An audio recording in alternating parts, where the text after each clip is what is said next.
Welcome to part two of the double corner choice opening.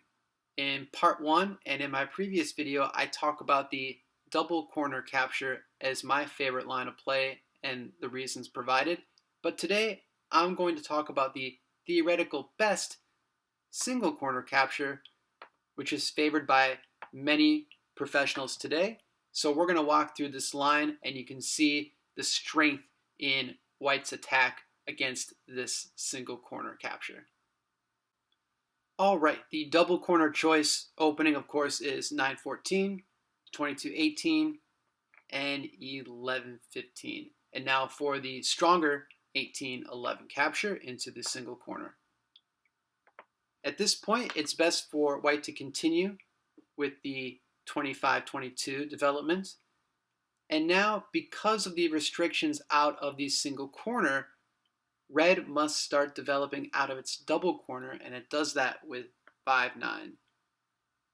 White deploys an indirect attack on the single corner with this 24-20 side move, again further limiting any development out of Red's single corner at this point.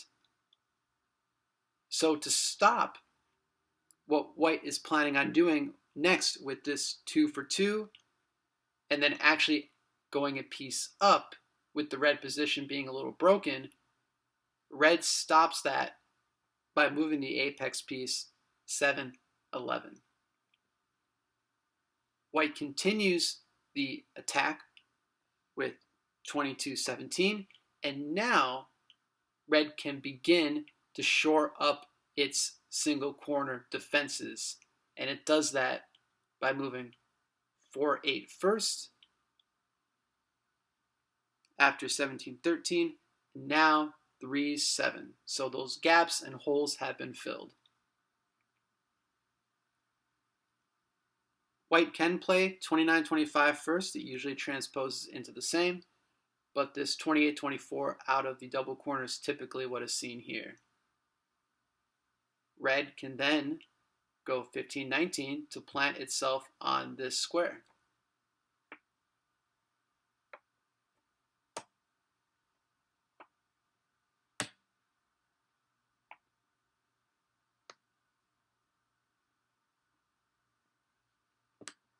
And now White can begin developing 29-25.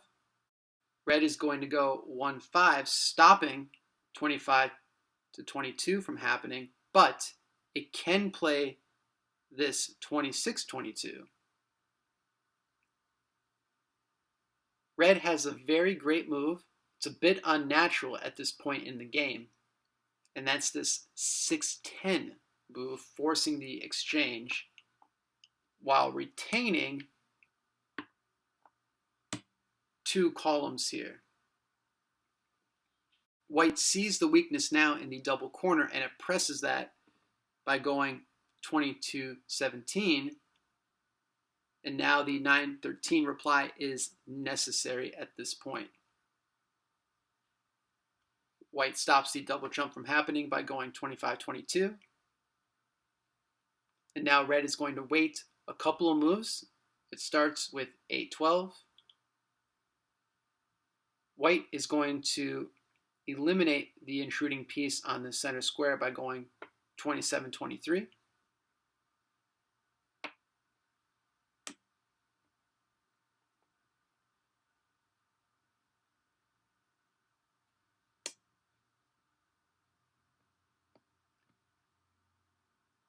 And now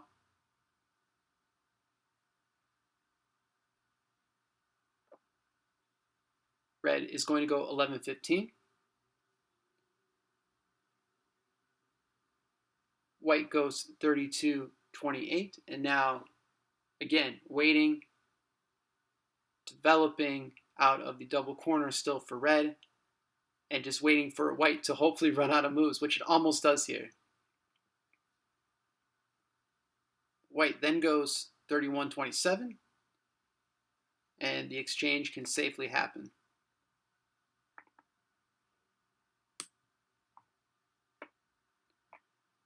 White does see an opportunity with this exposed elbow here, and it attacks it by going 27-24.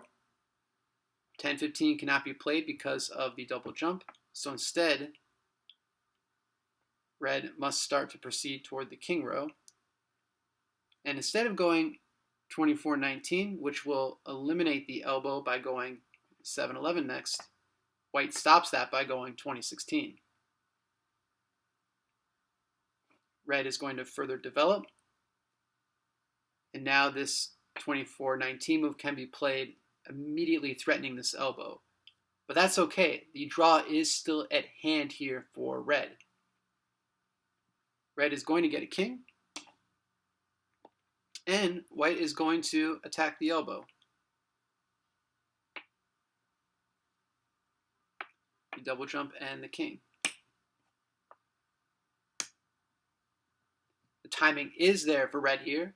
Red is going to go 9-14. And white is going to begin looking to press this piece, but it cannot now after red goes here. If white attacks the piece after the captures, this king is actually trapped and red will win the game. So instead, it's best for white just to concede the draw by going 22-17. So let's take a look at this now, but you can see it from white's perspective. All right, let's take a look at this now, but you can see it from the attacking white's perspective. So once again, the double corner choice, 9-14, 22-18, 11-15, and then the theoretical best single corner capture. And once again, white is going to develop 25-22 out of the single corner, and red doesn't have a whole lot of choice here, so it must develop 5-9. Now the indirect attack with 24-20. Now, once again, 7-11. So the forces are beginning to be a little bit spread out here for red. White continues the attack with 22-17. And now starting to shore up and gain a little bit of tempo back with 4-8. After 17-13, again, developing 3-7. White can play this 24-20, and then red can get into the 19 square with the double exchange.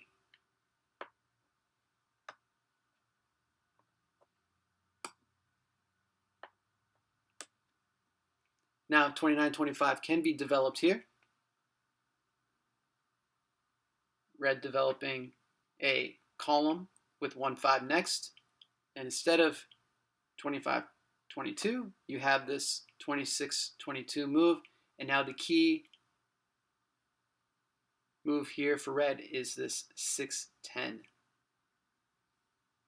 forcing the exchange. White is going to attack the vulnerable red double corner by going 22-17 next. After 9-13, 25-22, again, red is going to wait with 8-12, and white is going to eliminate the intruding piece on 19 by going 27-23.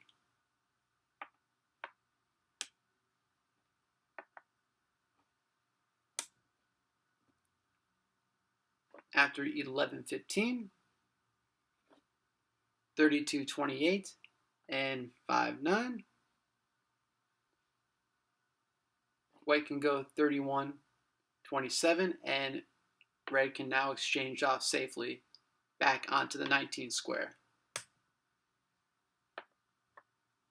White is going to press a little bit here at this point by going 27-24, forcing red to start to make a run into the king row, and white stops any further movement here, keeping the elbow intact. Red is going to continue to march in, and white is going to continue with this objective of ruining this elbow. Red gets the king, and white completes the attack. Now the double jump.